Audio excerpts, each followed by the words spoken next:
Okay, I'm talking about the Scorpio eclipse, which is peaking on Monday, the 16th at 2:15 p.m. Australian Eastern Daylight Time. Wow, now this is going to be a big eclipse. I've kind of been like alluding to that over the past few weeks, but it's in the sign of Scorpio, and Scorpio rules transformation, it rules death, it rules birth, it rules rebirth, it rules the occult, it rules intimacy and trust and control and all these things that are not necessarily easy to deal with. That's why Scorpio has this intensity to it, because birth is not an easy process. Going through a transformation is not an easy process. Death is not an easy process. Any of these things which kind of like delve beyond the other worlds is kind of what Scorpio rules. And this is why this kind of brings, so whether you like it or not, you're going to be expecting, or you're probably already going through some form of transformation now. And the good thing is about this eclipse is that it's a full moon. So full moons, it's like a supercharged full moon. So full moons are going to shine a light on this area of your life that this eclipse is falling in. So if you don't know where 25 degrees Scorpio is, check out my little mini training. It'll tell you exactly where it is and describe the house area, the life area. Full moons shine a light. They bring awareness to something. They show us something. And what is this Scorpio energy going to be showing us? Well, it's going to be showing us the shadow side. It's going to be showing us our shit, like the stuff we don't want to look at. And we all hold it. We all have these unhealed, sensitive, parts to ourselves, wounds that we all have that we kind of cover up, that we don't really want to feel. Well, Scorpio is very good at bringing this up. It's very good at allowing us to see this. And the way that you see it is by feeling it. You heal through feeling it. Yeah. Now there's another aspect to this eclipse as well that kind of puts a bit more of a sober energy to it. I mean, it's sober already. It's Scorpio. I mean, what are we? Who are we kidding here? It's Saturn, Saturn is squaring the sun. So Saturn, remember, it's about control. It's about restrictions. It's blocks. And, being in the sign of Aquarius is the people. So I can really see that there is the powers that be, the governments or some sort of authority figures trying to control the people now. And because it is squaring Taurus and Scorpio, I really do feel this has got to do with our money systems and food and our resources. So all this sort of icky stuff is going to kind of start to happen. And I feel like it's going to happen because truths are going to come to the surface.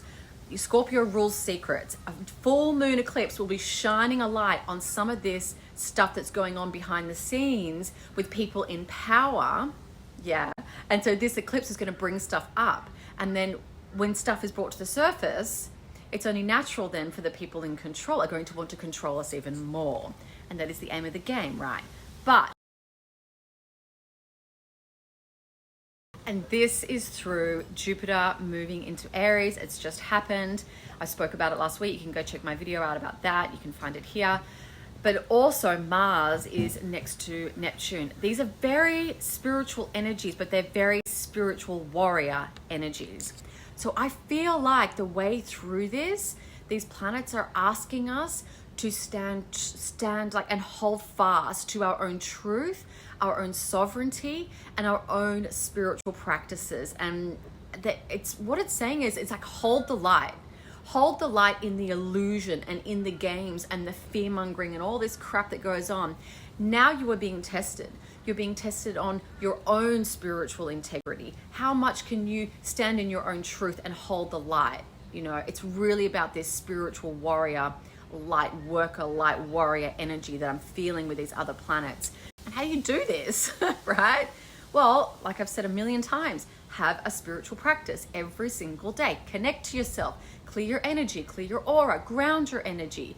Be really hyper aware of where you're putting your focus and your attention. Are you buying into the fear, the stories, or are you turning your attention and your focus back to love? It is that simple. It is that easy. But if you're on the spiritual path, you know this. You know how to hold the light. You know how to hold in your integrity and, you know, hold firm to that. I also see another manifestation of Saturn squaring the sun and the moon. Now this eclipse is, you know, Saturn is really telling us to take responsibility for our own healing and to kind of like grow up. Grow up and start taking responsibility for this new earth that we want to create. Take responsibility for your own spiritual healing. You know, be disciplined with your practice. Take responsibility for your own awakening, for your own spiritual evolution. Take responsibility for your own energy, you know, and we do this by things I just said, you know, like daily practice and being aware of what you're paying attention to. So Saturn also wants us to take responsibility for the life that we're living. We're creating our own reality in every moment, and we can rise above all these smokes and mirrors and all this fear mongering and control. We can rise above it. That's really what I see what's going on here. It's telling us that we can rise above it. That's really the meaning of this Jupiter in Aries. It's showing us the way forward. We can rise above it. We are not a victim. They're telling me we are not a victim to these outside circumstances. So don't make yourself one. Take back your power, take back your sovereignty. And it all starts with your own energy and your own connection to your higher self. So just know, if you are going through a transformation now, if you are going through a healing journey, if you are seeing painful parts that you've kept hidden from yourself and other people now, then, you know, I really just want you to feel it. I want you to, again, take responsibility, that word, take responsibility for your own healing, for your own evolution. You know, you're the only one that can save you, you know, like you're the only one that can do this. It's up to you. It's really up to you. Yeah, so sorry if that was a bit harsh. This eclipse is a bit full on. So and just know as well that this is like for the next 6 months. It's not just now for this, you know, just for this week or this day. It's setting up the energy for the next 6 months, because that's what eclipses do. And so again, if you want to know where this eclipse is happening in your chart, it's at 25 degrees Scorpio.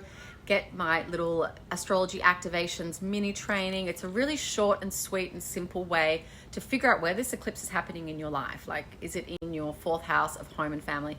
Is it in your 5th house of children? For me, it's in my 5th house, right? And I've already got something going on with one of my kids that is bringing up stuff in me that I need to release. And, you know, this full moon I know is going to like bring a resolution to it. It's going to bring an ending to it.